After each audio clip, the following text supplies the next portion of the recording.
आप सभी बच्चों का बहुत बहुत स्वागत है।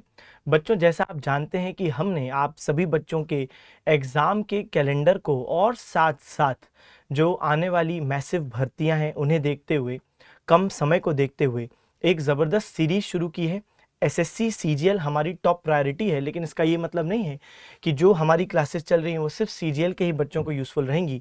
सीजीएल के अलावा अन्य एसएससी के एग्ज़ाम्स, इनफैक्ट मैं तो हिस्ट्री में आपको बार बार कहता हूँ कि सिर्फ एसएससी के एग्ज़ाम्स ही नहीं, बल्कि जो मैं आपको हिस्ट्री पढ़ा रहा हूँ वो आपको कई स्टेट एग्ज़ाम्स, डिफेंस एग्ज़ाम्स वगैरह जहाँ पे भी हिस्ट्री है वहाँ पे भी बहुत बेनिफिशियल होने वाला है। तो चलें, आइए, आपका स्वागत एक बार फिर से। हमने 2 लेक्चर ऑलरेडी इससे पहले देख लिए हैं। मॉडर्न इंडियन हिस्ट्री हमने शुरू किया था और उसके अंतर्गत यूरोपीय कंपनियों का आगमन हमने पहले 2 क्लास देख ली हैं। आज हम लोग उसके पार्ट 3 क्लास 3 में मौजूद हैं और आज हम लोग यूरोपीय कंपनियों के आगमन को वाइंड अप कर देंगे। हमने अपनी क्लास में इससे पहले क्या पढ़ा, आइए आगे बढ़ने से पहले एक बार रिवाइज करें और उसके बाद फिर हम लोग सीधे चलेंगे मुख्य कहानी पर। ठीक है, ठीक। तो हमने क्या पढ़ा अपनी पहले 2 क्लासेस में? हमने देखा कि भारत का समुद्री मार्ग खोज करने का श्रेय दिया जाता है पुर्तगालियों को, और पुर्तगालियों में से भी सबसे पहले किसने ये किया? तो वास्को दा गामा ने 1498 में भारत तक पहुंचने का समुद्री मार्ग खोजा। पुर्तगालियों के बाद हमने पढ़ा उनको, उसके बाद हमने देखा डच भारत में आए जो नीदरलैंड्स के लोग थे, और फिर इनने भी भारत से बड़े स्तर पर व्यापार किया।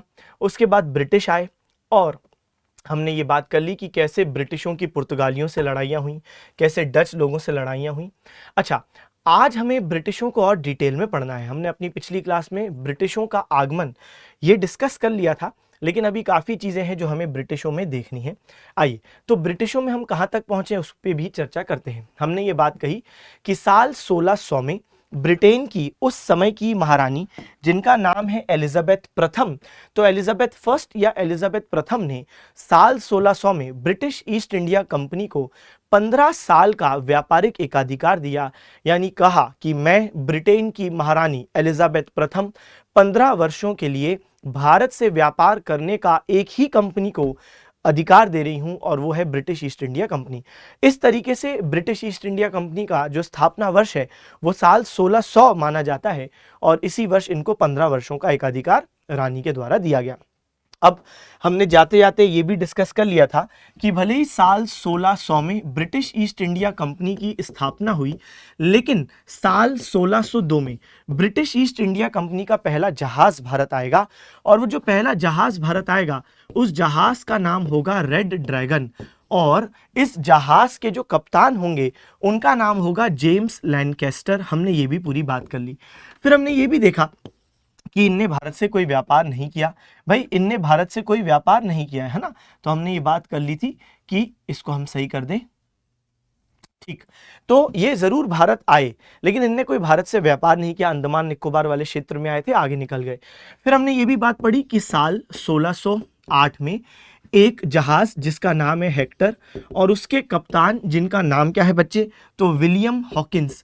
विलियम हॉकिंस के नेतृत्व में हेक्टर नामक जहाज भारत पहुंचा, और ना सिर्फ भारत पहुंचा, ये भारत से व्यापार प्रारंभ करेगा। इस प्रकार मैंने आपसे एक 5 करोड़ का केबीसी का क्वेश्चन भी डिस्कस किया था कि भारत पहुंचने वाले और व्यापार करने वाले ब्रिटिश ईस्ट इंडिया कंपनी के प्रथम जहाज का नाम बताइए। अब देखो, अगर क्वेश्चन बोलता सिर्फ भारत पहुंचने वाले पहला जहाज ब्रिटिश कंपनी का, तब आप बोलते रेड ड्रैगन, लेकिन क्वेश्चन ने साफ बोला कि व्यापार भी किया हो, क्योंकि रेड ड्रैगन ने व्यापार तो नहीं किया, तो ये तो नहीं होगा जवाब। तो विलियम हॉकिंस और हेक्टर, ये ब्रिटिश ईस्ट इंडिया कंपनी का पहला जहाज है हेक्टर, जिसने भारत से व्यापार किया। अच्छा, तो एक ही प्रश्न हमारे मन में आना चाहिए कि 1608 में जब विलियम हॉकिंस भारत आए तो भारत में कहां पे आए? बिल्कुल, तो भाई 1608 में जब विलियम हॉकिंस भारत आए तो कहां पर आए? तो सही जवाब है सूरत। 1608 में सूरत उतरे, लेकिन इनको व्यापार करना था, और व्यापार करने की अनुमति चाहिए, तो आपको किससे मुलाकात करनी पड़ेगी? जहांगीर से मुलाकात करनी पड़ेगी, जो उस समय के मुगल बादशाह हैं नॉर्थ इंडिया के। देखें, ये बात मैंने आपको पहले भी बताई है कि विजयनगर साम्राज्य साउथ इंडिया में मौजूद है, लेकिन हमने अभी डिस्कस करना है नॉर्थ के बारे में, क्योंकि सूरत उस समय नॉर्थ में है। मतलब नॉर्थ में, मतलब ऐसे तो आज भी नॉर्थ में है, लेकिन मतलब उस समय नॉर्थ में जो शासक है उनके नियंत्रण में है, और इसलिए विलियम हॉकिंस जहांगीर से मिलने पहुंचे। कहाँ? जहांगीर की राजधानी उस समय की आगरा।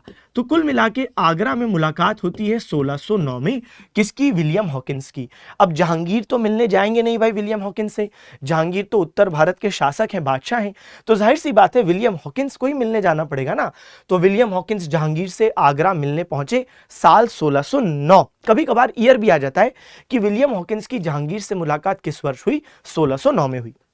यहाँ पर विलियम हॉकिंस ने जहांगीर को इंप्रेस करने के लिए बहुत प्रयास किए। इनफैक्ट विलियम हॉकिंस जहांगीर की जो दरबारी भाषा है यानी फारसी, वो सीख के भी आए थे कि उसी भाषा में बात करेंगे तो सामने वाला खुश होगा। जैसे ऐसा होता है ना कि जब हमारे सामने कोई विदेशी व्यक्ति आए और वो हमारी लोकल भाषा में बात करे तो हमें एक एडिशनल खुशी होती है। उसी प्रकार ये इंप्रेस करने के लिए विलियम हॉकिंस लोकल भाषा सीख के आए थे। ना सिर्फ ये, बल्कि जहांगीर के लिए ढेरों उपहार भी लाए थे और खास रूप से विदेशी मदिरा भी लाए थे। जहांगीर को इंप्रेस करने का प्रयास तो किया, जहांगीर ने इंप्रेस होकर इन्हें व्यापार करने की अनुमति जरूर दे दी, लेकिन इनका एक और उद्देश्य था भारत में आने का। असल में विलियम हॉकिंस ने जहांगीर से आग्रह किया कि हमको भारत में फैक्ट्री खोलने की अनुमति भी दीजिए। फैक्ट्री या गोडाउन, आप जानते हैं पुर्तगालियों की पहली फैक्ट्री कोचीन में खुल गई थी और डच लोगों की पहली फैक्ट्री मसूलीपट्टनम में खुल गई, ये आप सब जानते हैं। और यहाँ पे ब्रिटिश लोग भी अपनी पहली फैक्ट्री सूरत में खोलना चाहते थे। उसके लिए ही गोडाउन खोलने के लिए परमिशन मांग रहे हैं जहांगीर से। और विलियम हॉकिंस जहांगीर के दरबार में 1608 से 1611, सोचिए कितनी बड़ी बात है, इतने वर्ष रहे, लेकिन उसके बाद भी जहांगीर ने इनको फैक्ट्री खोलने की अनुमति नहीं दी है। अब विलियम हॉकिंस ऑब्वियस सी बात है नाराज तो हुए ही होंगे कि मैं आपके यहाँ इतने वर्ष रहा, आपके लिए गिफ्ट भी लाया, आपकी भाषा भी सीख के आया और आप एकदम कुछ भी नहीं दे रहे हैं, आप बिल्कुल अनुमति दे नहीं रहे। ऐसी स्थिति में जहांगीर ने वजह बताई। वजह है जहांगीर असल में पुर्तगालियों से पुरानी दोस्ती को खराब नहीं करना चाहते। आप सब जानते हैं भारत में समुद्री मार्ग से व्यापार करने सबसे पहले पुर्तगाली आए, उसके बाद डच और उसके बाद ब्रिटिश। ब्रिटिश तीसरे नंबर पर आए हैं। अब उनसे पहले पुर्तगाली भारत में ऑलरेडी मौजूद हैं, व्यापार कर रहे हैं और पुर्तगालियों और मुगलों के बीच की पुरानी दोस्ती है अकबर के समय से। ऐसी स्थिति में जहांगीर ने सोचा मैं अपने पुराने दोस्त को क्यों खोऊं? एक नए व्यक्ति या नई कंपनी, नए लोगों के आगमन की वजह से, भाई नए लोगों की वजह से पुराने लोगों से अपने संबंध थोड़ी ना बिगाड़ूंगा। और तब जहांगीर ने इनको फैक्ट्री खोलने की अनुमति नहीं दी। लेकिन सम्मान के रूप में, अब भाई विलियम हॉकिंस का पूरा शराब वगैरह पी गए तो कुछ तो देना ही पड़ेगा। तो सम्मान के रूप में जहांगीर ने विलियम हॉकिंस को उपाधि दी। कौन सी उपाधि? इंग्लिश खान की उपाधि। इंग्लिश खान की उपाधि दी। अब ये इंग्लिश खान क्या होता है वो भी समझेंगे। साथ साथ 400 का मनसब भी दिया। क्या दिया? 400 का मनसब। अब ये दोनों ही शब्द अभी हम समझेंगे। असल में मुगलों में बड़े सारे टाइटल दिए जाते थे। आप बहादुर हैं, बहादुर, आप खान बहादुर, आप राय बहादुर, और वैसे ही एक टाइटल होता था खान। और वैसे ही क्योंकि ये ब्रिटिश व्यक्ति हैं तो हमने क्या बोला? इंग्लिश खान। तो जहांगीर ने विलियम हॉकिंस का सम्मान करने के लिए इनको इंग्लिश खान की उपाधि दी। इतना ही नहीं, 400 का मनसब भी दिया। 400 का मनसब क्या है? मनसब हम मध्यकालीन भारत में डिटेल में पढ़ेंगे जब हम लोग मनसबदारी व्यवस्था पढ़ेंगे। अभी के लिए बस इतना समझ लीजिए, मनसब मतलब होता है रैंक, और जिसका जितना बड़ा मनसब होता था यानी जिसकी जितनी बड़ी रैंक होती थी वो उतना बड़ा अधिकारी है। और ये मनसब या रैंक नंबर सिस्टम पर आधारित थी। जैसे किसी अधिकारी को मान लो 1000 का मनसब मिला, जबकि कोई दूसरा अधिकारी है जिसको 2000 का मनसब मिला, तो जिसको 2000 का मनसब मिला है उसका पद भी बड़ा है और यानी उसकी सैलरी भी फिर ज्यादा होगी। तो बेटा ये मनसब ये तय करता था आपका पदानुक्रम, आप हायरार्की में कितने बड़े हो, कितने नीचे हो, और साथ साथ उसी आधार पर आपकी सैलरी। तो 400 का मनसब कोई बहुत बड़ा मनसब नहीं है, एक ही छोटा मनसब है, छोटी रैंक है। बहुत बड़े बड़े मनसबदार होते थे 5000, 6000, 7000, तो ये तो बहुत छोटी रैंक है। कुल मिला के जैसे आज हम बोलते हैं ना डिप्टी कलेक्टर, कलेक्टर, तो हम बोलते हैं आज हायरार्की कैसे पता चलती है? शब्दों में छुपा होता है, पोस्ट में, लेकिन पहले नंबर में छुपा होता था मुगलों के टाइम पर। जिसका जितना बड़ा मनसब का नंबर है वो उतना बड़ा अधिकारी। तो यहाँ पे सम्मान करते हुए विलियम हॉकिंस को 400 का मनसब और साथ साथ इंग्लिश खान की उपाधि जहांगीर ने दी, लेकिन फैक्ट्री खोलने की अनुमति नहीं दी। अब यहां पे विलियम हॉकिंस निराश होकर वापस लौट गए भारत से। लेकिन साल 1608 से 11 तक विलियम हॉकिंस भारत में रहे, व्यापार शुरू हो गया, लेकिन जाहिर सी बात है फैक्ट्री नहीं खुल पाई, जो हमने डिस्कस किया। आगे की बात सुने, साल 1611-12 में क्या हुआ। साल 1611-12 में स्वाली का युद्ध छिड़ा। इस युद्ध को मैं पहले ही पढ़ा चुका हूं, याद कीजिए। पुर्तगालियों और ब्रिटिश लोगों के बीच में होने वाला यह युद्ध, जिसमें पुर्तगाली पुराने थे तो उम्मीद थी कि शायद वो जीतेंगे, लेकिन ऐसा नहीं था। पुर्तगाली इस युद्ध में हार गए और ब्रिटिश जीते। जब 1611-12 के स्वाली के युद्ध में ब्रिटिश जीते, अब जहांगीर देखो कैसे पलटी मारेंगे। क्यों? क्योंकि जाहिर सी बात है जहांगीर अभी तक पुर्तगालियों को ऊपर रख रहे थे, ब्रिटिशों को नीचे रख रहे थे, और इसलिए उनने विलियम हॉकिंस की दरख्वास्त को रिजेक्ट भी कर दिया था। लेकिन जब युद्ध हुआ और जहांगीर ने देखा कि किस प्रकार पुर्तगाली तो कमजोर निकले, हार गए, और ब्रिटिश जिनको वो कमजोर समझ रहे थे वही असली में ताकतवर निकले। अब देखो जहांगीर ने ऐसी पलटी मारी कि साल 1613 में जहांगीर ने ब्रिटिशों को बोला कि वो आप क्या बोल रहे थे बहुत समय से, फैक्ट्री खोलनी थी क्या? तब ब्रिटिश गुस्से में आए और बोले, हमारा एक आदमी विलियम हॉकिंस आपके दरबार में नाक रगड़ रगड़ के थक गया, नाक घिस गई, वो चला गया, आपने परमिशन नहीं दी, और अब पूछते हैं क्या चाहिए था? हाँ, फैक्ट्री चाहिए थी। जहांगीर ने बोला तो लो ना, और तब जहांगीर ने फैक्ट्री खोलने की अनुमति दे दी। ध्यान दें, सूरत में 1613 में ब्रिटिशों की पहली स्थायी फैक्ट्री, परमानेंट फैक्ट्री खुली। अच्छा, यहां पे मैं आपको एक एडिशनल बात और बता देता हूं। असल में ये परमानेंट फैक्ट्री, स्थायी फैक्ट्री भले इन्होंने 1613 में सूरत में खोल दी है जहांगीर की अनुमति से, लेकिन एक अस्थायी फैक्ट्री भी इनने खोली थी, क्योंकि देखो जहांगीर तो अनुमति दे नहीं रहा था। तो जब जहांगीर अनुमति नहीं दे रहा था और ब्रिटिशों को बहुत जरूरत थी गोडाउन की, तब 1611 में उन्होंने मसूलीपट्टनम नाम की जगह में एक अस्थायी फैक्ट्री, एक टेम्पररी फैक्ट्री खोल दी थी। सर ये अस्थायी और स्थायी में फर्क प्लीज हमें समझाइए। बिल्कुल, देखो जब हम आज भी कहते हैं अस्थायी, जैसे हम बोलते हैं ये दुकान अस्थायी है, यानी क्या है, टेम्पररी है, जबकि दूसरी ओर किसी की दुकान, किसी का मकान स्थायी है। तो यानी यहाँ पे साफ बात है, परमिशन की बात हो रही है और साथ साथ कंस्ट्रक्शन की भी बात हो रही है। अस्थायी फैक्ट्री 1611 जो मसूलीपट्टनम में खुली है, वहां पर हम बात करते हैं कि वो एक ऐसी फैक्ट्री है जिसमें आपको परमानेंट कंस्ट्रक्शन दिखाई नहीं देता। यानी हम देखते हैं कि वहां पे आपको ऐसा कंस्ट्रक्शन नहीं दिखता कि प्रॉपर बिल्डिंग बना दियो, छत बना दियो, नहीं, जिसको आज हम कहते हैं कि छपरी, आपने कभी सुना हो कि छप्पर लगे हुए हैं या टीन शेड से कवर कर दिया है, अस्थायी रूप से क्रिएट की हुई जगह, अस्थायी फैक्ट्री। लेकिन साल 1613 में जो फैक्ट्री सूरत में स्थापित की है वो बकायदा एक बिल्डिंग के रूप में कंस्ट्रक्टेड है ना, बकायदा वहां कंक्रीट ईंट हमको देखने को मिलता है। तो ये है स्थायी फैक्ट्री 1613। तो कभी एग्जाम में क्वेश्चन आए ब्रिटिशों की फर्स्ट फैक्ट्री, तो अगर उसने स्थायी अस्थायी नहीं लिखा है तो आप स्थायी मान के चलना, सूरत करना। जब एग्जामिनर ने बड़ा क्लियर पूछ लिया कि ब्रिटिशों के द्वारा भारत में पहली टेम्पररी या अस्थायी फैक्ट्री बताइए, केवल और केवल तब आप जवाब दोगे मसूलीपट्टनम। अन्यथा आप फैक्ट्री अगर पूछा है अस्थायी स्थायी कुछ नहीं लिखा तो आप सूरत ही मान के, स्थायी फैक्ट्री मान के सूरत कर दीजिएगा। ठीक है, चलो ये हमारी बात हो गई। हाँ, तो हमने ये भी पूरी बात डिस्कस कर ली। एक बार हम लोग इस बात को फिर पढ़ते हैं। तो कंपनी की तरफ से भारत की पहली यात्रा जेम्स लैनकेस्टर ने की 1602 में। रेड ड्रैगन नामक जहाज से भारत आए, मगर भारत से कोई व्यापार नहीं किया। और फिर 1608 में विलियम हॉकिंस हेक्टर नामक जहाज से भारत आए, और हमने देखा जहांगीर ने हॉकिंस को इंग्लिश खान की उपाधि दी और 400 का मनसब दिया। इस स्टेटमेंट को मैं इंग्लिश में भी रीड करता हूं। Jahangir give Hawkins the title of English Khan and a mansab of 400 in Agra. ठीक है, ये हमको बात समझ में आ गई। आगे क्या हुआ? 1613 में सूरत में अंग्रेजों ने जहांगीर की अनुमति मिलने के बाद एक स्थायी फैक्ट्री की स्थापना की। तो परमानेंट फैक्ट्री कब खुली है? 1613। In 1613 with Jahangir's permission the British set up a permanent factory at Surat. बाकी अस्थायी फैक्ट्री मसूलीपट्टनम वाला पॉइंट आप बिल्कुल ध्यान में रखें, उसको भी आप नोट डाउन कहीं रजिस्टर में अच्छे से कर लीजिएगा। चलिए और बात करें। अब 1613 में ब्रिटिशों की फैक्ट्री खुल गई, यानी अगर मैं अपनी लिस्ट निकालूं तो उस लिस्ट में क्या मैं अब ब्रिटिशों की फर्स्ट फैक्ट्री पढ़ सकता हूं? बिल्कुल। पुर्तगालियों की फर्स्ट फैक्ट्री कोचीन में खुली और इनका पुर्तगालियों का हेडक्वार्टर गोवा है। डच लोगों की फर्स्ट फैक्ट्री मसूलीपट्टनम और इनका जो हेडक्वार्टर है वो पुलिकट है, ये भी आप जानते हैं। लेकिन अब मैं चर्चा करने वाला हूं ब्रिटिशों पर। तो ब्रिटिशों की जो फर्स्ट फैक्ट्री अभी अभी हमने देखा 1613। अगर मैं सबके ईयर लिखना शुरू करूं, पुर्तगालियों की फर्स्ट फैक्ट्री 1503 कोचीन, डच लोगों की फर्स्ट फैक्ट्री 1605 मसूलीपट्टनम और ब्रिटिश लोगों की फर्स्ट फैक्ट्री सूरत 1613। अच्छा, लेकिन ब्रिटिश लोगों की आगे चल के बहुत फैक्ट्रियां खुलेंगी और उनमें से एक होगी कलकत्ता, और आगे चलकर फिर कलकत्ता उनका हेडक्वार्टर भी बनेगा। और जिस तरीके से पुर्तगालियों का हेडक्वार्टर गोवा है, डच का पुलिकट है, ब्रिटिश लोगों का हेडक्वार्टर क्या होगा? कलकत्ता। अब ध्यान से सुनिए, एक बहुत महत्वपूर्ण बात मैं बताता हूं।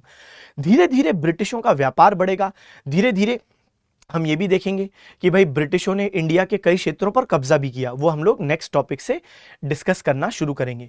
और वहां पे हम पाएंगे कि धीरे धीरे जब ब्रिटिश टेरिटोरियल एक्सपेंशन यानी क्षेत्रों पर कंट्रोल कर रहे हैं, तो कलकत्ता ना सिर्फ उनका व्यापारिक हेडक्वार्टर है, बल्कि वे उसका एडमिनिस्ट्रेटिव यानी प्रशासनिक एडमिनिस्ट्रेटिव हेडक्वार्टर भी बनेगा। और इसलिए क्योंकि ब्रिटिश इंडिया के अधिकतर हिस्से पर कब्जा करते हैं, इसलिए हम कहेंगे कि इंडिया का कैपिटल भी ब्रिटिशों के टाइम पर शुरू में कलकत्ता था। क्या आप जानते हो कि आज हमारा कैपिटल दिल्ली है, लेकिन दिल्ली से पहले हमारा कैपिटल कलकत्ता था? ऐसा क्यों? क्योंकि ब्रिटिश जो इंडिया के अधिकतर हिस्से पर कंट्रोल किए हुए थे, उनका ही कैपिटल कलकत्ता था शुरू में। इसलिए क्योंकि उनका कैपिटल कलकत्ता था, इंडिया का कैपिटल भी आपको कलकत्ता मानना है। सही बात है, क्योंकि भाई जो भी पावर होती है वो जो अपना कैपिटल बनाती है, तो वही आप कैपिटल मानोगे ना। और फिर बाद में चल के 1911 में हमने देखा कि कैपिटल कलकत्ता से दिल्ली शिफ्ट होता है, जो मैं आपको भविष्य में पढ़ाऊंगा भी। लेकिन अभी के लिए बस इतना दिमाग में रखें कि ब्रिटिशों का हेडक्वार्टर है कलकत्ता। अच्छा, अब एक बहुत ही इंपॉर्टेंट डेवलपमेंट क्या होगी? हमने अभी बहुत सारे साल देखे, उन सालों में अब हमको एक और ऐड करना है। पहले मैं यहां पे आ जाता हूं। 1600 में ब्रिटिश ईस्ट इंडिया कंपनी की स्थापना, 1602 में जेम्स लैनकेस्टर रेड ड्रैगन नामक जहाज से भारत आए, 1608 में हम देखते हैं कि विलियम हॉकिंस हेक्टर नामक जहाज से आए। इनकी जहांगीर से अगले साल मुलाकात हुई, इनने व्यापार शुरू कर दिया, लेकिन फैक्ट्री खोलने की अनुमति नहीं मिली। फिर हमने यहां पर पढ़ लिया भाई 1611-12 में स्वाली का युद्ध हुआ, इसको मैं यहां पर लिख देता हूं।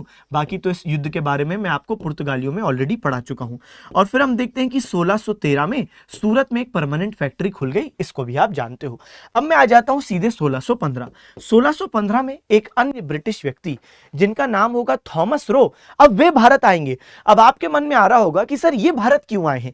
क्योंकि पहले जो ब्रिटिश आते थे उनका समझ में आ रहा है भाई, उनको व्यापार शुरू करना था, जैसे विलियम हॉकिंस को व्यापार शुरू करना था, फैक्ट्री की अनुमति लेनी थी। चलो अनुमति नहीं मिली, लेकिन उद्देश्य ये था कि अनुमति मिल जाए, इसलिए आए थे।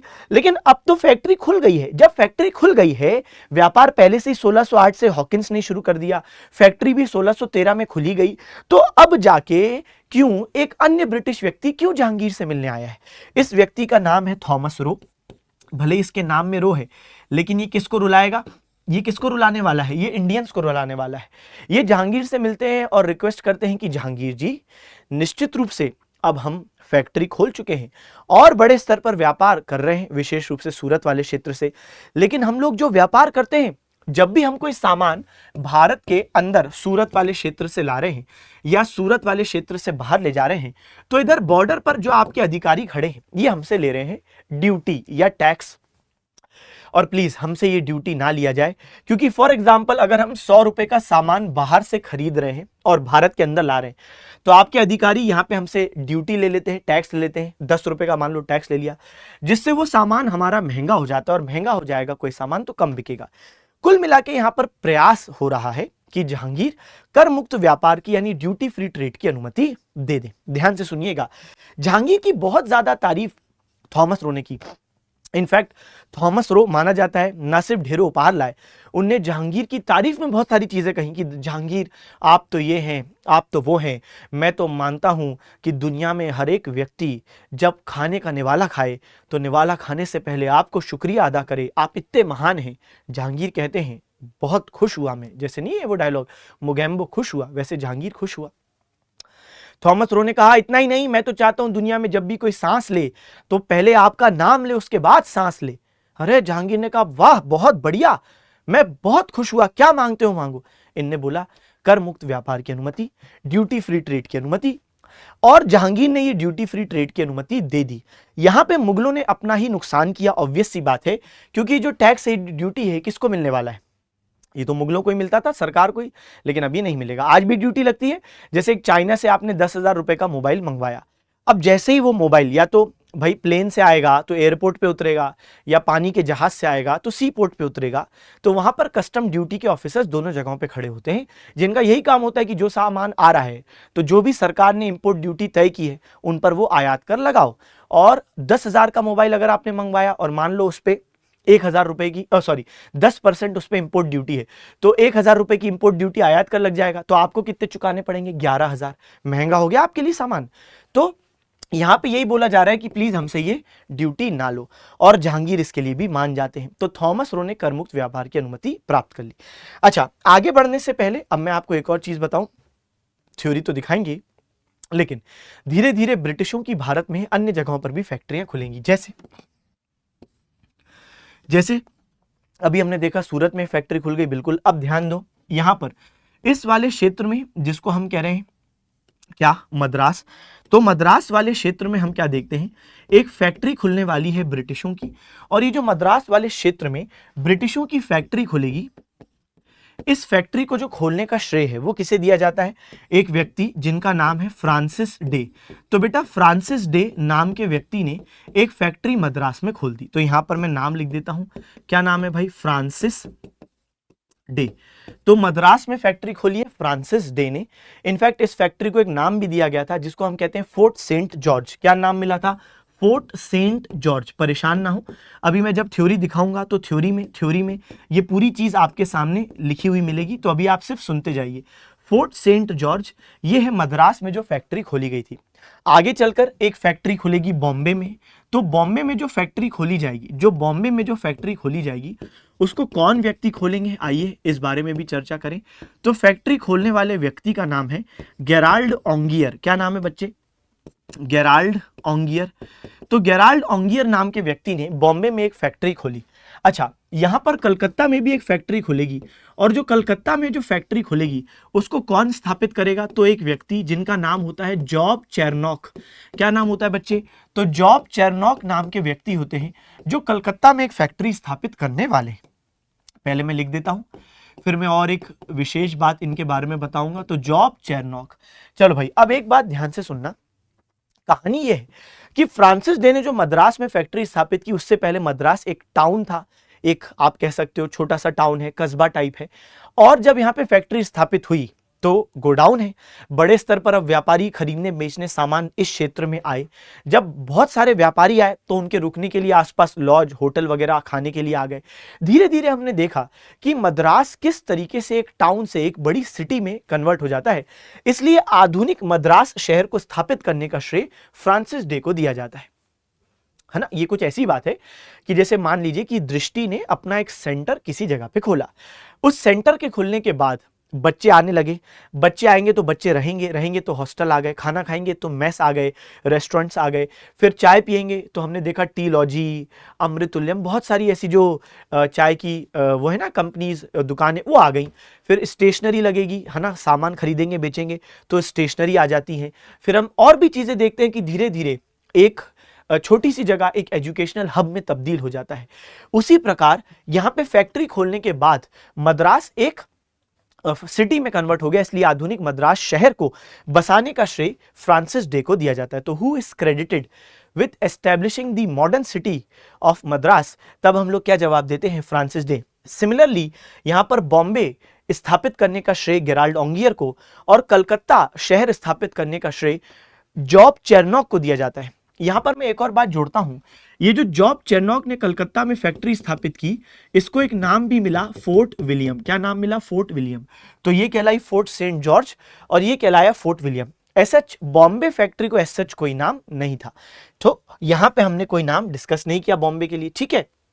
चलो एक बार हम लोग डिस्कस कर लेते हैं, आइए। तो 1615 में थॉमस रो सूरत में उतरे और जहांगीर से मुलाकात की और कर मुक्त व्यापार की अनुमति प्राप्त कर ली। तो यहां पर मैं ऐड कर दूं कर मुक्त व्यापार, ठीक है। तो यहां पर आपको ये हेल्प आउट करेगा। तो ड्यूटी फ्री ट्रेड, तो बच्चे यहां पे देखें, ड्यूटी फ्री ट्रेड का परमिशन प्राप्त कर लिया। किसने प्राप्त कर लिया? तो सही जवाब है थॉमस रो ने प्राप्त कर लिया। फिर इसके अलावा फ्रांसिस डे को मद्रास, गेराल्ड ऑन्गियर को बॉम्बे और जॉब चेरनॉक को कलकत्ता में ब्रिटिश फैक्ट्रियों को स्थापित कर इन शहरों को बसाने का श्रेय दिया जाता है। मद्रास फैक्ट्री का नाम फोर्ट सेंट जॉर्ज और कलकत्ता फैक्ट्री का नाम है फोर्ट विलियम। तो ये इंपॉर्टेंट बातें हैं।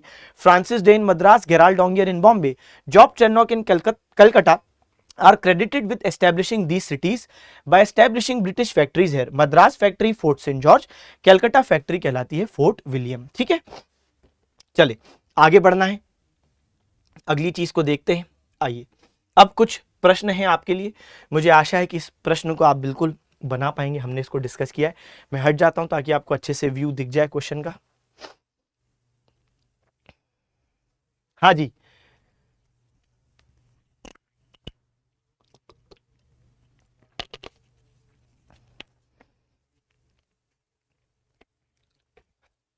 हाँ, तो ब्रिटिश ईस्ट इंडिया कंपनी के भारत पहुंचने वाले प्रथम जहाज का नाम क्या है? तो सही जवाब है भाई, प्रथम जहाज का नाम क्या है? Red dragon. अब यहाँ पे ये तो कहानी कि व्यापार किया हो, बस बोला है प्रथम जहाज, तो रेड ड्रैगन सही जवाब है। व्यापार बोलता तो हम लोग हेक्टर बताते। किस मुगल बादशाह ने विलियम हॉकिंस को इंग्लिश खान की उपाधि से सम्मानित किया?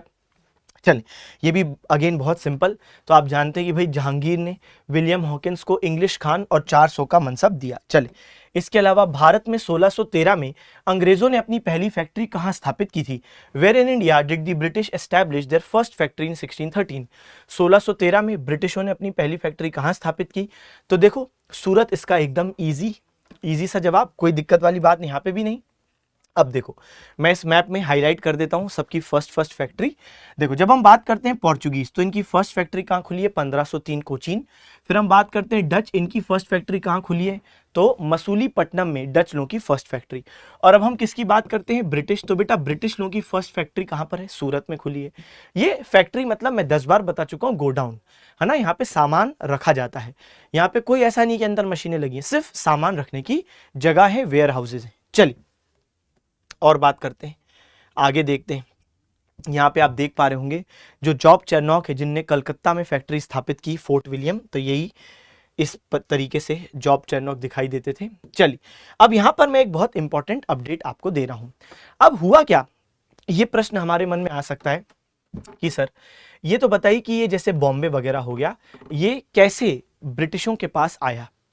ये कहानी असल में ऐसी है कि बॉम्बे पुर्तगालियों के पास था, ठीक है सर, और पुर्तगाली राजकुमारी कैथरीन ऑफ ब्रिगेंजा की शादी ब्रिटिश राजा चार्ल्स द्वितीय से होती है। और जब इन दोनों की शादी होती है, अच्छा पहली बात तो दूल्हा कौन है, दुल्हन कौन है, ये भी एक समझने वाली बात है, क्योंकि बाल इनसे ज्यादा लंबे हैं और जो इनने स्कर्ट भी पहनी है वो मैडम से भी ज्यादा बड़ी स्कर्ट है। तो भाई यहाँ पे बहुत ज्यादा इनने प्रयास किया कि लोग कंफ्यूज हो जाएं, लेकिन क्योंकि अच्छी बात है इनकी मूंछ थी तो हम बिल्कुल बता पाए कि यही है राजा। तो जब इन दोनों की शादी होती है तो दहेज में ये पुर्तगाली लोग दे रहे हैं बॉम्बे ब्रिटिशों को। इस तरीके से बॉम्बे पुर्तगालियों से किसके पास आ गया? ब्रिटिशों के पास। लेकिन अब ब्रिटिश राजा को ये मिल गया बॉम्बे। अब सोचो, बॉम्बे है तो भारत में ही उस टाइम पे मौजूद, और ये मौजूद है ब्रिटेन में। तो इनने सोचा मैं इतना दूर और कहां बॉम्बे भारत में, तो कोई मतलब है नहीं, मेरे किसी डायरेक्ट यूज का तो हो नहीं पा रहा है। तो इनने कंपनी के रिप्रेजेंटेटिव्स को बुलाया और बोला एक काम करो, बंबई तटीय क्षेत्र भी है, आप व्यापार करो और आपको साल में कुछ पैसा मुझे देना है। यानी एक प्रकार से लीज पे बॉम्बे दे दिया ब्रिटिश ईस्ट इंडिया कंपनी को ब्रिटिश राजा ने। इस प्रकार पुर्तगालियों से बॉम्बे प्राप्त हुआ राजा को, ब्रिटेन के राजा ने दे दिया उसे कंपनी को कि आप करो व्यापार और व्यापार से मुनाफा कमाओ और हमको हर साल एक फिक्स अमाउंट लीज पर आपको, क्योंकि आप ले रहे हो जमीन तो आपको देना पड़ेगा। इस तरीके से कंपनी को मिला और गेराल्ड डोंगियर जो कंपनी के एक व्यक्ति हैं, फिर उन्होंने वहां पर फैक्ट्री स्थापित कर दी। ठीक है, तो यहां पे एक ये भी बात मैंने आपको बता दी। इसलिए अब ये वाला प्रश्न आपसे बन जाएगा, ब्रिटिशों को मुंबई निम्नलिखित में से किससे प्राप्त हुआ? चले भाई जवाब दीजिए जल्दी से, बड़ा सिंपल है। ब्रिटिशों को मुंबई किससे प्राप्त हुआ? अभी अभी हमने बात की, पुर्तगालियों से प्राप्त हुआ। चलो भाई आगे क्या है, निम्नलिखित में से कौन सही सुमेलित है? भाई सही मैच कौन सा किया गया है? क्या मद्रास फ्रांसिस डे ने स्थापित किया? बिल्कुल सही। क्या बॉम्बे गेराल्ड डोंगियर ने? बिल्कुल सही। और क्या जो कलकत्ता है वो जॉब चेरनॉक ने स्थापित किया? हाँ। तो इस प्रश्न का जवाब है ऑल ऑफ दी अबव, उपरोक्त सभी। ये तीनों ही एकदम सही है। तीन लोगों का नाम और जो उन्होंने जगह फैक्ट्री स्थापित की वो भी एकदम सही दिया हुआ है। ठीक है, चल आगे बढ़े। आइए अब हम लोग थोड़ा सा और आगे बढ़ेंगे। अभी तक हमने अपनी क्लास में काफी बातें डिस्कस की। हमने बोला साल 1600 में ब्रिटिश ईस्ट इंडिया कंपनी की स्थापना, साल 1602 में जेम्स लैनकेस्टर रेड ड्रैगन नामक जहाज से भारत आए, साल 1608 में विलियम हॉकिंस ये हेक्टर नामक जहाज से भारत आए, ये भी आप जानते हैं। इसके अलावा हमने देखा 1611-12 में हुआ स्वाली का युद्ध। इसके बाद हमने पढ़ा कि कैसे जहांगीर ने पलटी मारी और 1613 में सूरत में फैक्ट्री खोलने की इजाजत ब्रिटिशों को दे दी। 1615 में थॉमस रो ये कर मुक्त व्यापार की अनुमति प्राप्त करने में सफल रहे। उसके बाद हमने देखा कि कई फैक्ट्रियां ब्रिटिशों ने भारत में खोली। अब हम आ जाते हैं सीधे साल 1717। अब आप नोटिस करो, ये है 1615, ये है 1717, यानी लगभग 100 वर्ष से ऊपर हो चुका है। इस समय जो मुगल बादशाह थे, जहांगीर की कब की डेथ हो गई है ना, जहांगीर इस समय था, लेकिन अब तो बहुत आगे हम बढ़ चुके हैं। इस समय जो मुगल बादशाह थे उनका नाम था फर्रुखसियर। तो सर आप इनके बारे में क्यों बता रहे हो? क्योंकि इनसे जुड़ा हुआ एक बहुत ही महत्वपूर्ण किस्सा है जो ब्रिटिशों के आगे आने वाले वर्षों में महत्वपूर्ण भूमिका निभाएगा। क्या?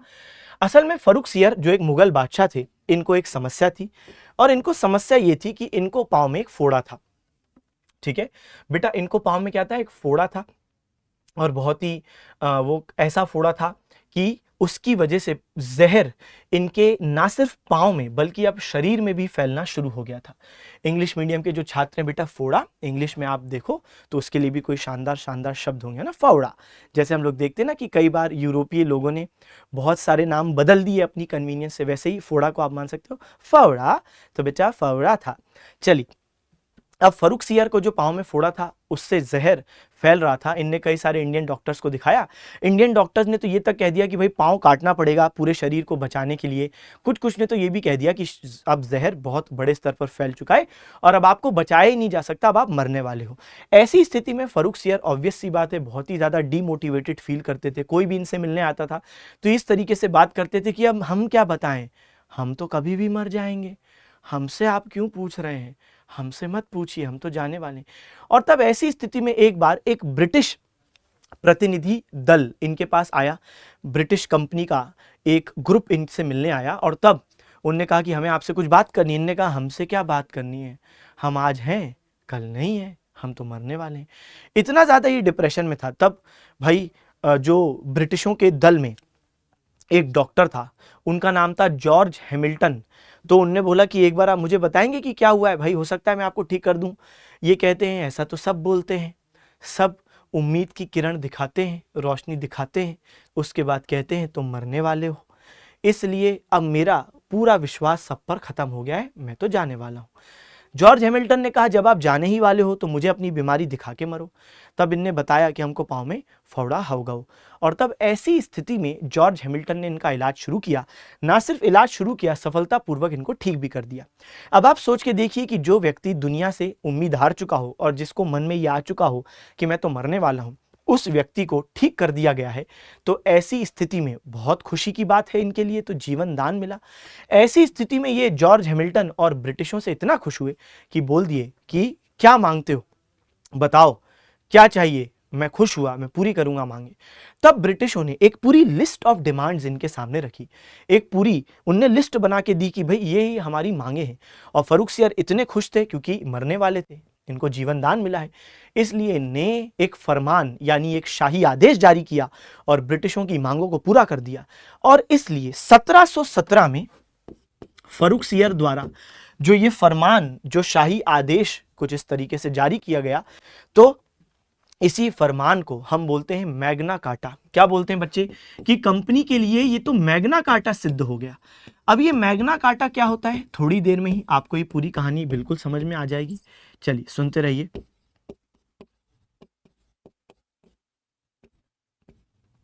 चल, मैग्ना कार्टा क्या होता है?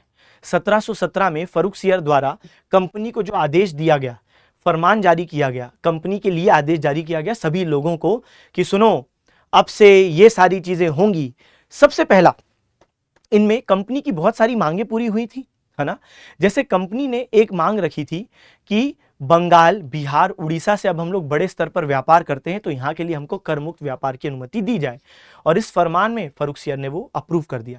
आप बच्चों के मन में एक डाउट आ रहा होगा कि सर कर मुक्त व्यापार या ड्यूटी फ्री ट्रेड, ये तो बहुत देर पहले आपने सर हमें पढ़ा दिया है कि थॉमस रो ने भी ड्यूटी फ्री ट्रेड ले ली थी। हाँ, लेकिन उस समय ब्रिटिशों के पास सूरत वाला क्षेत्र था जहां पे वो बड़े स्तर पर व्यापार करते थे। लेकिन इस इवेंट में हमने देखा कर मुक्त व्यापार की अनुमति उस क्षेत्र के लिए, सूरत और आसपास के क्षेत्र के लिए प्राप्त हुई थी। लेकिन बाद में ब्रिटिशों ने इंडिया के कई सारे क्षेत्रों में फैक्ट्री स्थापित की और अब 1717 में जो फर्रुखसियर ने ड्यूटी फ्री ट्रेड या कर मुक्त व्यापार की अनुमति दी है, तो वो उन अलग क्षेत्रों के लिए दी है जो यहां पे नहीं दी गई थी, जैसे कि बंगाल, बिहार, उड़ीसा। ध्यान से सुनो, 1615 में तो ब्रिटिशों के पास कोई बंगाल में फैक्ट्री ही नहीं थी, तो ये सब बाद में फैक्ट्रियां क्रिएट हुई हैं ब्रिटिशों की अन्य क्षेत्रों में। तो ये जो फर्रुखसियर ने ड्यूटी फ्री ट्रेड या करमुक्त व्यापार की अनुमति दी है, वो सूरत के अलावा वाले क्षेत्रों के लिए दी गई है, ठीक है।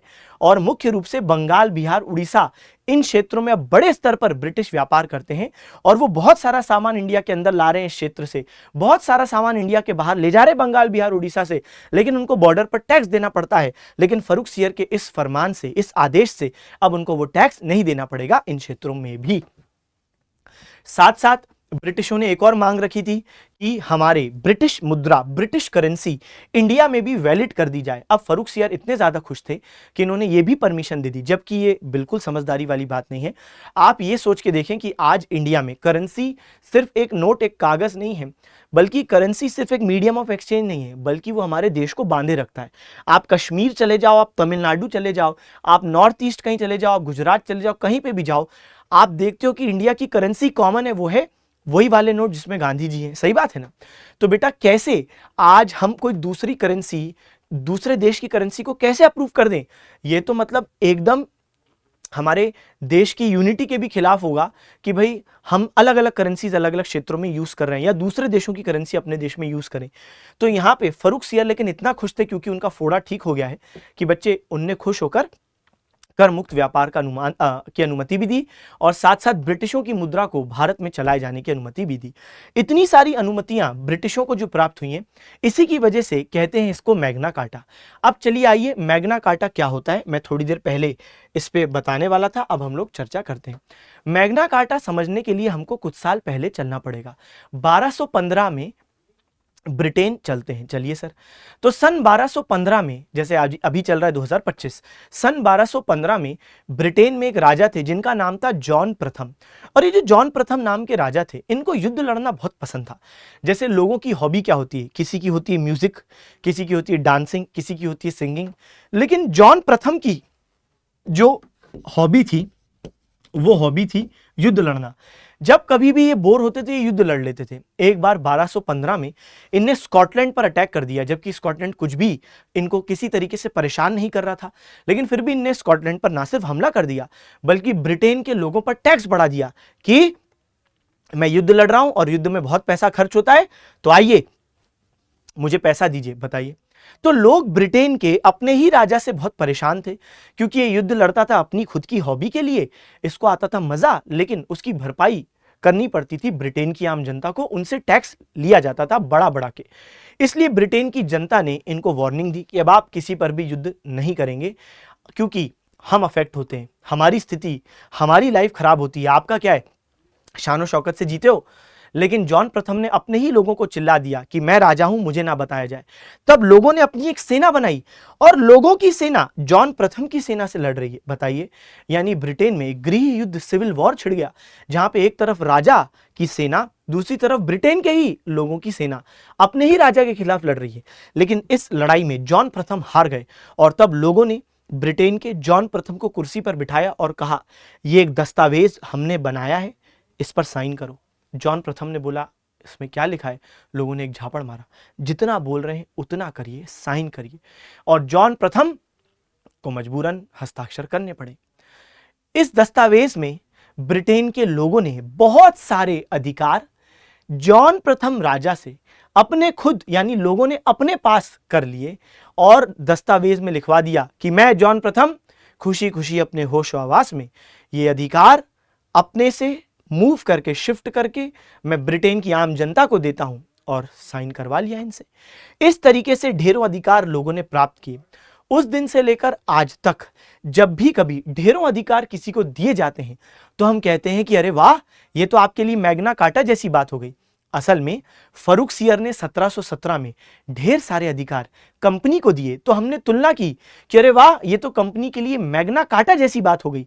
असल में फर्रुखसियर का कंपनी को अधिकार देने का ओरिजिनल मैग्ना कार्टा इवेंट से कोई डायरेक्ट लेना देना नहीं है, सिर्फ हम तुलना कर रहे हैं।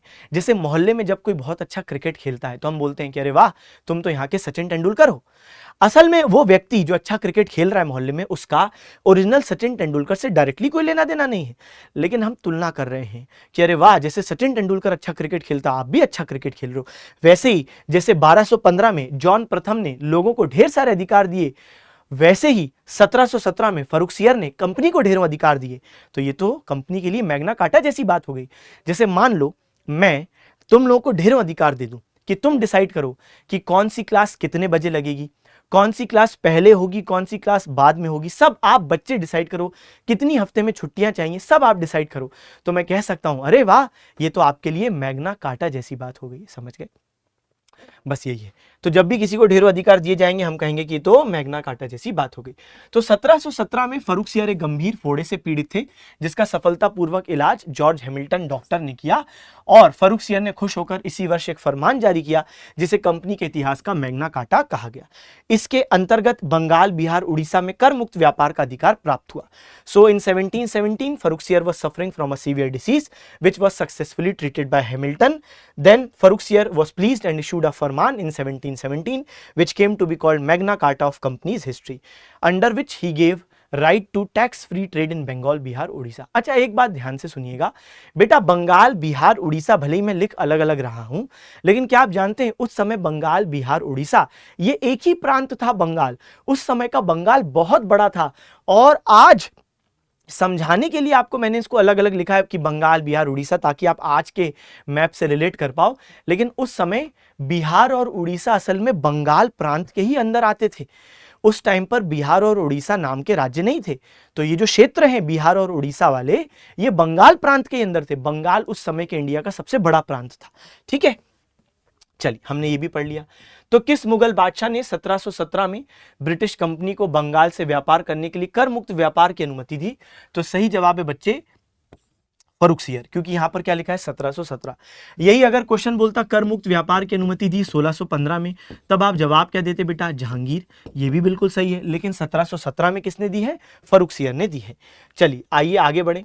ब्रिटिश महारानी एलिजाबेथ प्रथम ने कितने वर्षों के लिए ब्रिटिश ईस्ट इंडिया कंपनी को भारत से व्यापार करने का एकाधिकार प्रदान किया?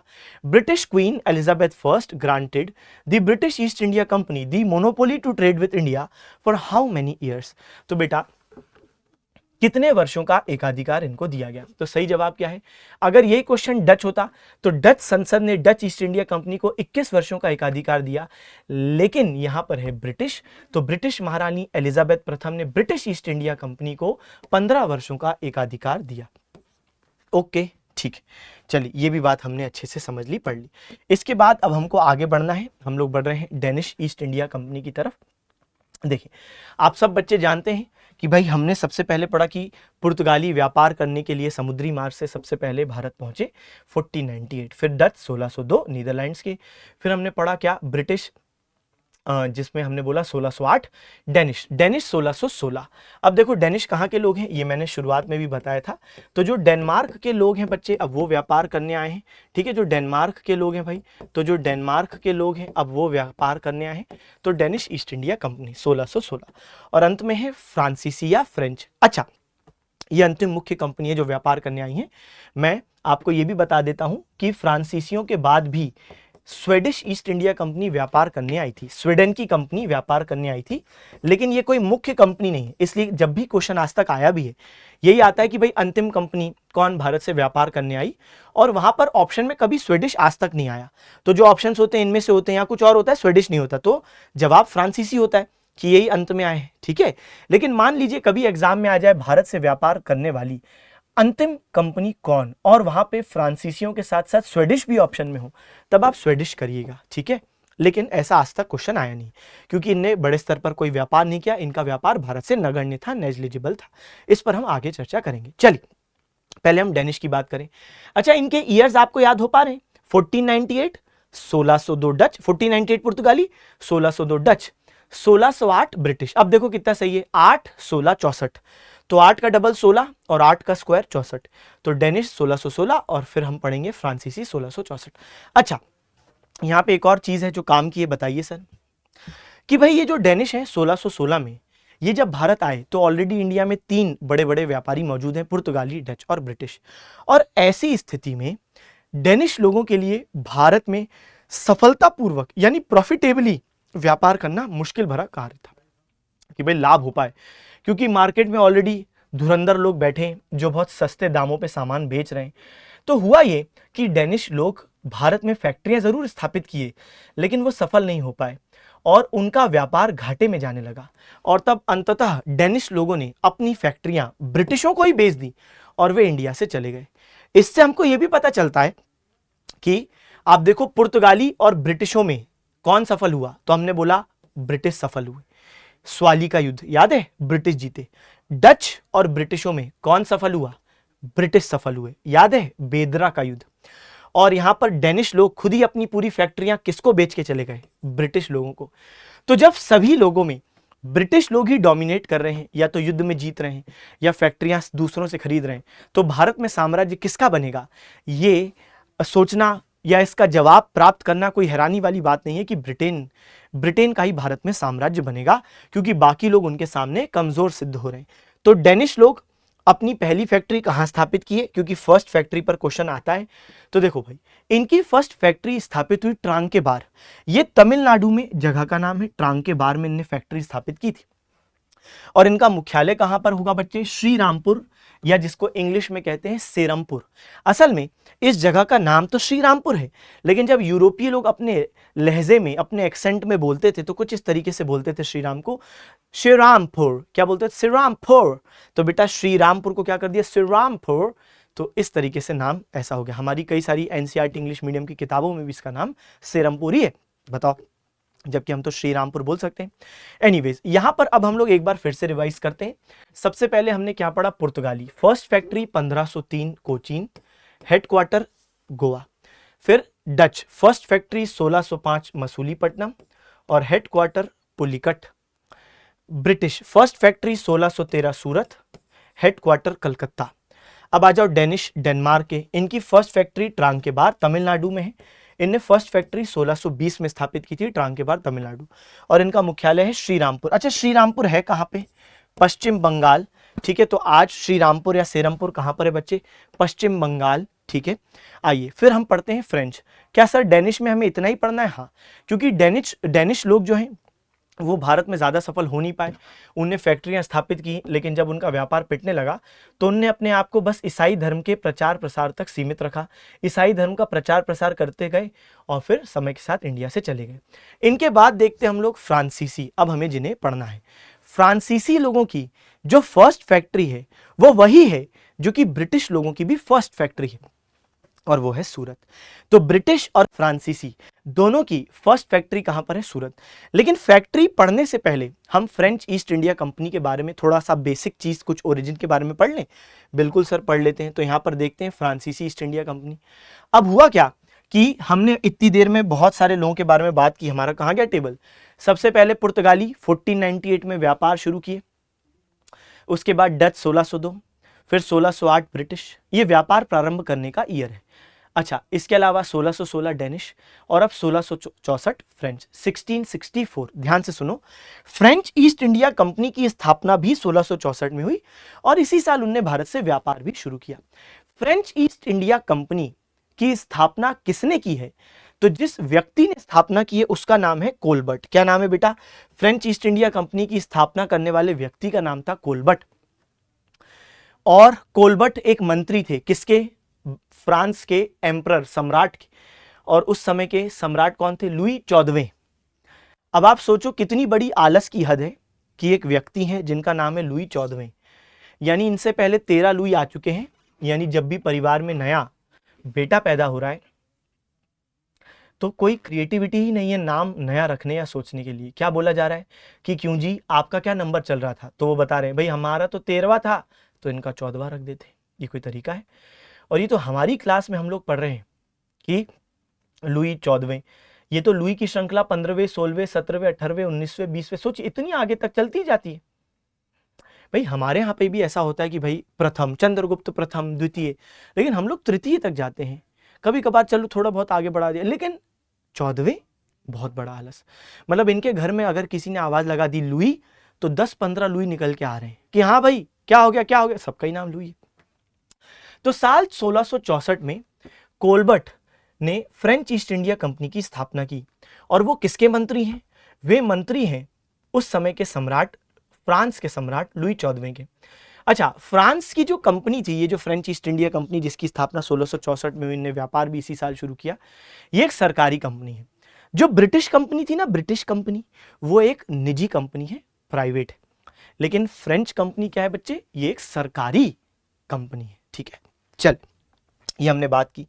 अब होगा क्या, जो हम बात कर रहे थे, इनकी फर्स्ट फैक्ट्री कब आएगी? तो सूरत में आएगी। एग्जैक्ट ईयर 1668 है, लेकिन वो एग्जाम में नहीं आता, मैं फिर भी बता देता हूं। पुर्तगालियों की फर्स्ट फैक्ट्री 1503 कोचीन, डच लोगों की फर्स्ट फैक्ट्री 1605 मसूलीपट्टनम, ब्रिटिश लोगों की फर्स्ट फैक्ट्री आज ही पढ़ा आपने 1613 सूरत। इसके अलावा देखो ट्रांकेबार, डेनिश लोगों की फर्स्ट फैक्ट्री 1620 ट्रांकेबार, और सूरत फर्स्ट फैक्ट्री है फ्रांसीसियों की 1668। लेकिन मैं फिर बोल रहा हूं, ये प्रश्न नहीं आया है। फ्रेंच ईस्ट इंडिया कंपनी 1664 में शुरू हुई, उनने व्यापार भी इसी साल शुरू किया, लेकिन फैक्ट्री हमेशा कुछ साल बाद खुलती है। मैंने आपको पहले दिन ही बताया था, फैक्ट्री वो खोलता है जिसका व्यापार बढ़ गया हो। मैंने बताया था ना, लक्स की दुकान, मेरे पास लक्स की दुकान है, 500 साबुन रखने की क्षमता है, और रोज 500 कस्टमर आते हैं, तो मुझे कोई गोडाउन की जरूरत नहीं है। जितने कस्टमर आ रहे हैं उतनी मेरी दुकान की क्षमता है। लेकिन अगर मेरे पास 700 कस्टमर आने लगे, यानी मेरा व्यापार बढ़ा, लेकिन मेरी दुकान की क्षमता तो उतनी है, तो अब मेरे कई कस्टमर वापस लौट जाएंगे। इसलिए मुझे गोडाउन लेना पड़ेगा, ताकि मैं एक्स्ट्रा लक्स साबुन वहां रखूं, ताकि जब भी कोई आए और बोले हमको लक्स चाहिए 500 के बाद, तो मैं वापस ना जाने दूं, मैं दुकान के गोडाउन से सामान दे दूं। तो कुल मिला के यहाँ पे फैक्ट्री हमेशा बाद में खुलती है।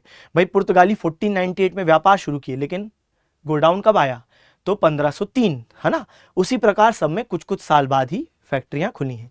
फ्रेंच लोगों की फर्स्ट फैक्ट्री और ब्रिटिश लोगों की फर्स्ट फैक्ट्री सेम जगह पर खुली, सूरत।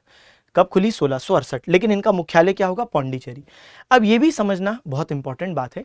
क्या आप जानते हो, जब मैं आपको एक स्टेटमेंट पहली क्लास में मैंने दी थी कि भारत में सबसे पहले समुद्री मार्ग से आने वाले कौन थे? पुर्तगाली।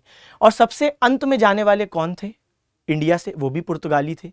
मैंने आपको बताया था कि ये 1498 में इंडिया में आए और 1761 तक इंडिया में रहे, अंत तक नहीं जा रहे थे।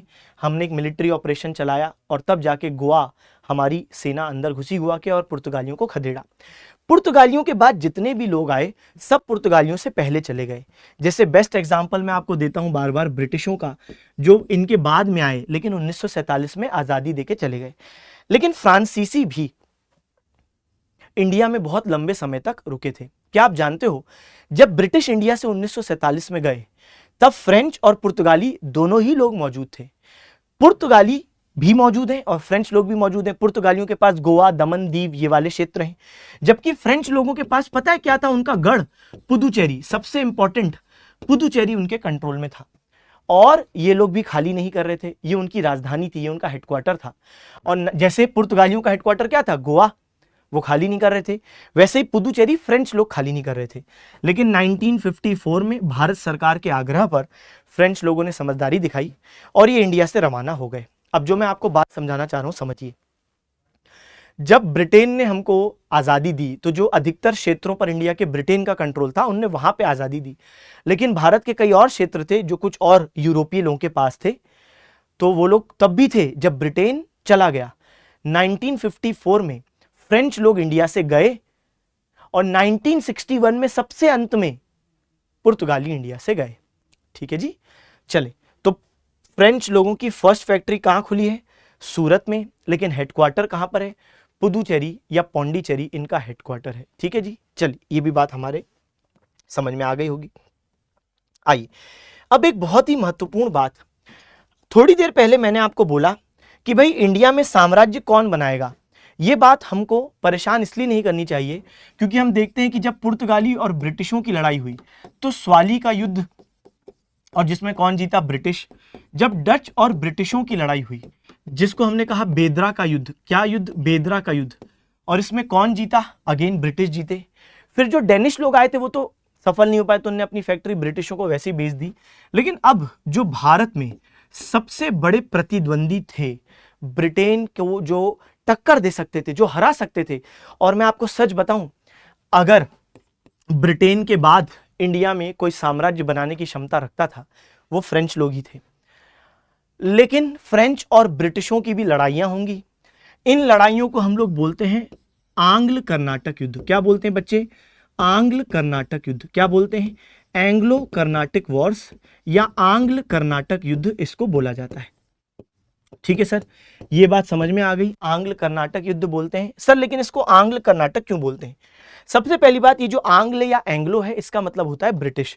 असल में जैसे हम बोलते हैं ना, इंडिया के लोगों को इंडियंस बोलते हैं, वैसे ही जो ब्रिटेन के लोग हैं, या मैं कहूं और स्पेसिफिक इंग्लैंड के लोग हैं, उनको बोला जाता था इंग्लिश। और इंग्लिश से ही एक शब्द बना है एंग्लो। इंग्ल एंग्ल मिल रहा है, तो बेटा इंग्लैंड के लोगों को एंग्लो बोला जाता है। इंग्लैंड के लोगों को एंग्लो। तो आंग्ल या एंग्लो बताता है कि ब्रिटिश इस युद्ध में थे। अच्छा, लेकिन सर आपने तो बोला ये लड़ाई ब्रिटेन और फ्रांस के बीच में है। चलो सर, ये तो समझ में आ गया कि ब्रिटिश मतलब एंग्लो, लेकिन कर्नाटक क्यों?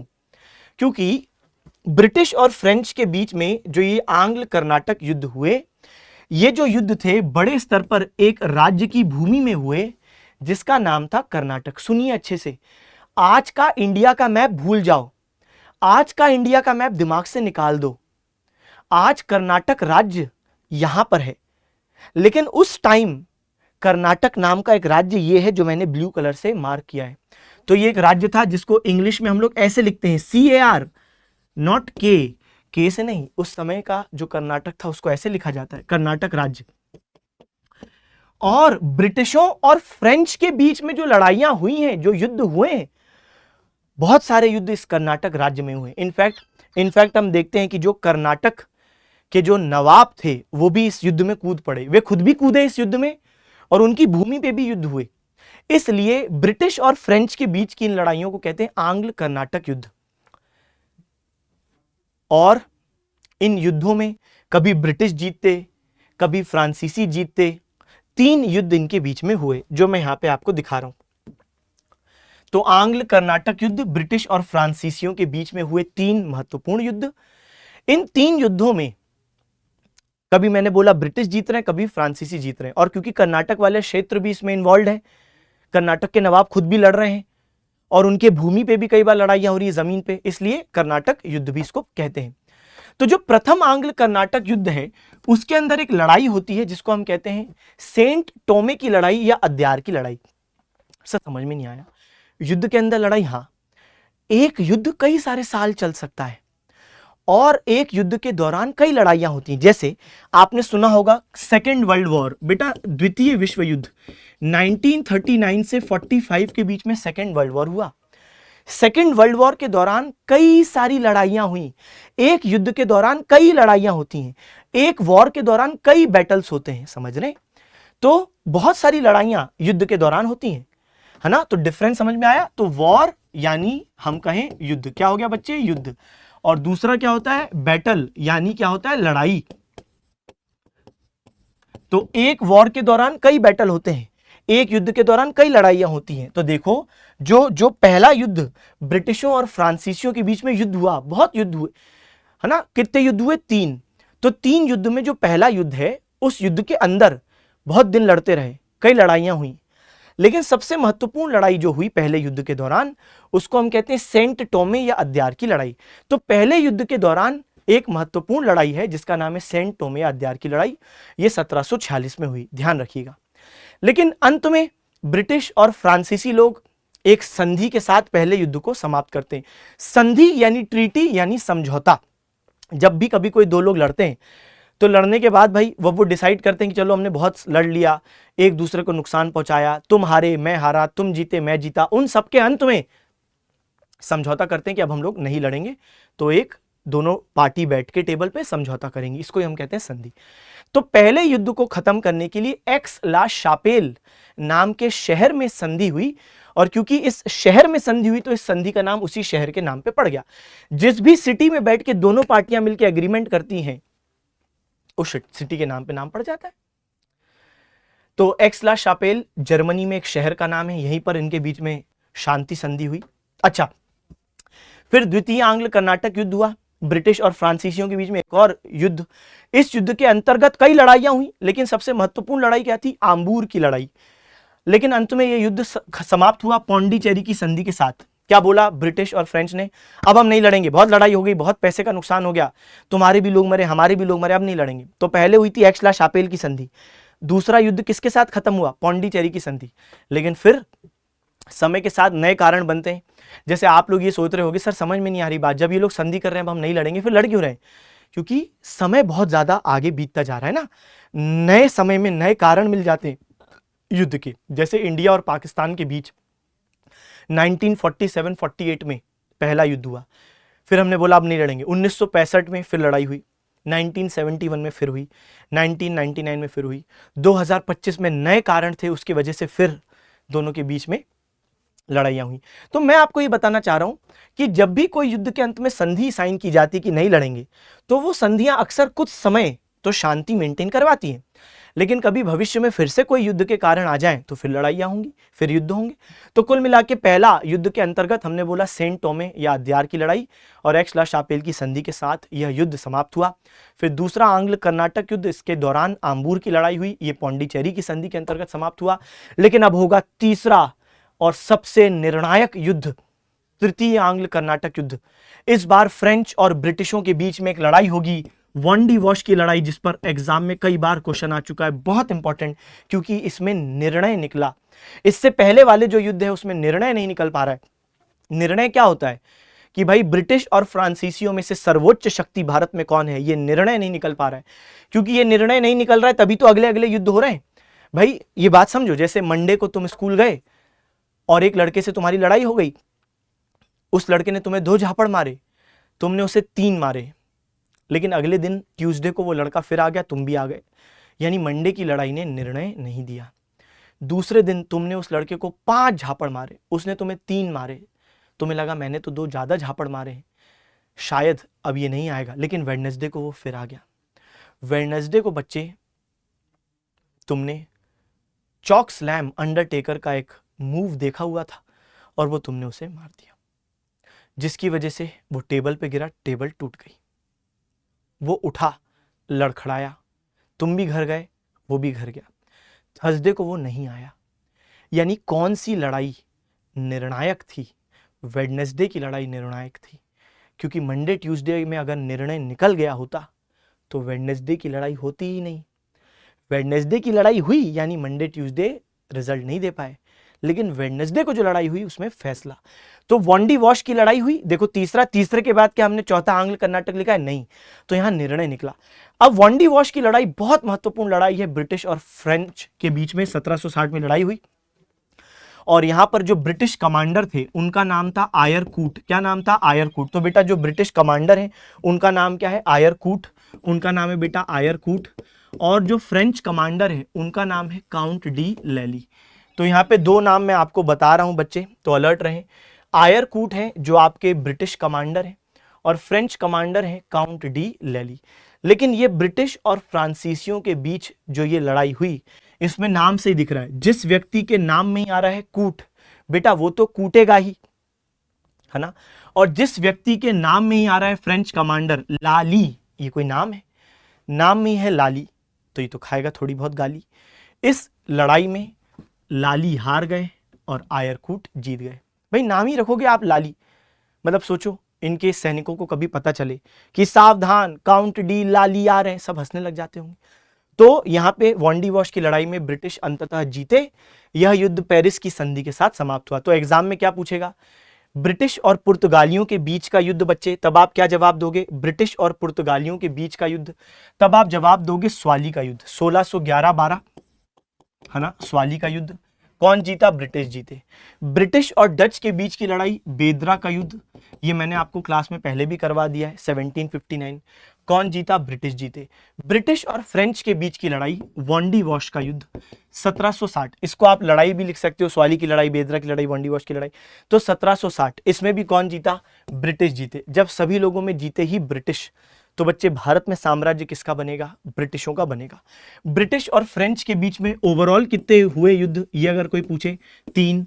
सबसे पहला, दूसरा, तीसरा आंग्ल कर्नाटक युद्ध। तो जो सबसे पहला युद्ध था उसके दौरान एक महत्वपूर्ण लड़ाई हुई जिसका नाम है सेंट टोमे या अद्यार की लड़ाई। तो अद्यार या सेंट टोमे की लड़ाई, सेंट टोमे जो जगह थी वहां पे लड़ाई हुई थी और अद्यार नदी थी जिसके बगल में ये युद्ध हुआ, इसलिए इसको दो नाम से जाना जाता है। फिर दूसरे युद्ध के दौरान आम्बूर की लड़ाई, है ना। अच्छा, तीसरे युद्ध के दौरान वॉन्डी वॉश जो सबसे महत्वपूर्ण है, ये वाली लड़ाई। अच्छा, यहां पर मैं आपको एक और बात बताता हूं। पहला जो युद्ध है वो कौन सी संधि के साथ समाप्त हुआ? एक्स ला शापेल। दूसरा पौंडीचेरी की संधि और तीसरा पेरिस की संधि के साथ समाप्त हुआ, ये याद रखना। ये जो असल में वॉन्डी वॉश है इसका असली नाम पता क्या है बेटा? एक जगह है वंदावसी, तमिलनाडु में एक जगह है वंदावसी, तमिलनाडु में एक जगह है वंदावसी, वहां पे युद्ध हुआ था। लेकिन यूरोपीय लोग वंदावसी को बोलते कैसे? वॉन्डी वॉश। तो वंदावसी को क्या कर दिया? वॉन्डी वॉश। समझ गए? चलें। अच्छा, यहां पे खत्म करने से पहले मैं एक और चीज यहां पे ऐड कर देता हूं। जो द्वितीय आंग्ल कर्नाटक युद्ध हुआ था ना, वहां पर एक इवेंट है जो हो सकता है कभी आपसे एग्जाम में पूछ ले। सेकेंड एंग्लो कर्नाटिक वॉर के दौरान एक घटना घटती है। असल में होता क्या है कि मैंने बताया था आपको, आंग्ल कर्नाटक युद्ध में कर्नाटक का नवाब अनवरुद्दीन भी युद्ध में कूदता है ना। एक नवाब था अनवरुद्दीन, वो भी कूदता है, नाम जरूरी नहीं है। कर्नाटक की भूमि पे भी युद्ध हो रहे हैं। एक इवेंट होता है जहां पे एक ब्रिटिश जनरल होते हैं रॉबर्ट क्लाइव। रॉबर्ट क्लाइव दूसरे युद्ध के दौरान, रॉबर्ट क्लाइव दूसरे युद्ध के दौरान कर्नाटक की राजधानी जिसको हम कहते हैं एरकॉट या अर्कॉट, अर्कॉट जो कर्नाटक की राजधानी होती है जहां पे नवाब अनवरुद्दीन की फैमिली थी, उस किले का घेरा डाल देते हैं। यानी इसको हम कहते हैं सीज ऑफ एरकॉट, मतलब घेर लेते हैं किले को। तो ये घटना हो सकता है कभी आपसे एग्जाम में पूछ ले, रॉबर्ट क्लाइव द्वारा कौन से युद्ध के दौरान अर्कॉट का घेरा डाला गया, यानी सीज ऑफ एरकॉट। तो बेटा सही जवाब देना सेकेंड एंग्लो कर्नाटिक वॉर के दौरान। ठीक है, इसको क्या बोलते हैं? तो यहां पर मैं लिख देता हूं सीज ऑफ एरकॉट। ठीक है, ये एक फेमस इवेंट था, घेरा डाल दिया उनने। बताओ, तो अनवरुद्दीन का जो शाही परिवार था वो अब रॉबर्ट क्लाइव के गिरफ्त में था, घेरा डाल दिया। ठीक है, और यहां से हम देखते हैं कि ब्रिटिश लोगों की एकदम किस्मत चमकती है। एनीवेज, वो इतना डेप्थ में जाने की हमें जरूरत नहीं है। एग्जाम में इतना ही अगर कभी पूछ ले तो भी बहुत बड़ी बात है। तो मैं यहां पे लिख देता हूं कि बच्चे द्वितीय युद्ध के दौरान अर्कॉट का घेरा डाला गया। ठीक है, अर्कॉट का घेरा, अर्कॉट का घेरा, ये द्वितीय युद्ध के दौरान का इवेंट है 1751 का। और ये किसने किया ऐसा? रॉबर्ट क्लाइव ने ऐसा किया था। किसने किया था बेटा? रॉबर्ट क्लाइव ने ये घेरा डाला था।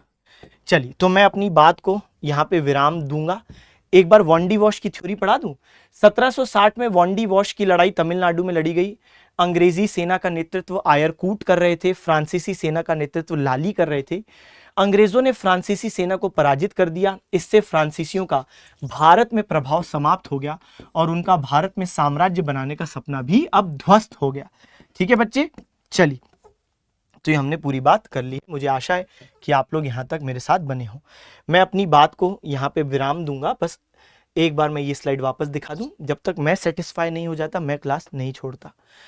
तो सबसे पहले ब्रिटिश और पुर्तगालियों के बीच में स्वाली का युद्ध ब्रिटिश जीते। ब्रिटिश और डच के बीच में बेदरा का युद्ध ब्रिटिश जीते। डेनिश तो पूरी फैक्ट्री इनको बेच के चले गए। ब्रिटिश और फ्रेंच के बीच में 3 आंग्ल कर्नाटक युद्ध हुए और इन 3 आंग्ल कर्नाटक युद्ध में जो सबसे निर्णायक था वो था तीसरा वाला। और इस युद्ध के दौरान एक लड़ाई थी वॉन्डी वॉश की लड़ाई। आयरकूट के नेतृत्व में ब्रिटिशों ने जीत हासिल की, फ्रांसीसी कमांडर लाली हार गए। ठीक है जी, चल। अच्छा, लास्ट में जाते जाते स्वीडिश तो पढ़ोगे ना, तो स्वीडिश ईस्ट इंडिया कंपनी ये भी आई थी लेकिन 1731 में स्थापित हुई। कभी भी आज तक एग्जाम में इस पर एक भी प्रश्न नहीं आया। और 1813 में ये दिवालिया हो गई, बैंकरप्ट भी हो गई, कंगाल भी हो गई। ये असल में भारत से इनका व्यापार नगण्य था, नेग्लिजिबल था। इनने चाइना से व्यापार करने का सोचा, वहां पे भी सफल नहीं हो पाए, दिवालिया हो गए, बैंकरप्ट हो गए। ठीक है, तो ज्यादा इस पे लोड लेना नहीं। सबसे पहले समुद्री मार्ग से पुर्तगाली आए और सबसे अंत में जो मुख्य कंपनी थी वो फ्रांसीसी थी। हाँ, लेकिन फ्रांसीसियों के बाद भी एक कंपनी आई थी लेकिन वो मुख्य नहीं थी, तो वो कौन है? स्वीडिश। कभी ऑप्शन में पूछ ले लास्ट कंपनी जो इंडिया में व्यापार करने आई और वहां पर स्वीडिश भी ऑप्शन में हो तो स्वीडिश टिक करना। हालांकि ऐसा कभी भी क्वेश्चन एग्जाम में आया नहीं। चलिए भाई, तो आज हमने बहुत डेप्थ में बहुत बातें की। मुझे आशा है ये क्लास आपको समझ में आई होगी। कहीं पर भी डाउट लगे तो निश्चित रूप से आप कमेंट बॉक्स में लिखिएगा, बताइएगा आपको ये क्लास, ये वीडियोस कैसी लग रही हैं।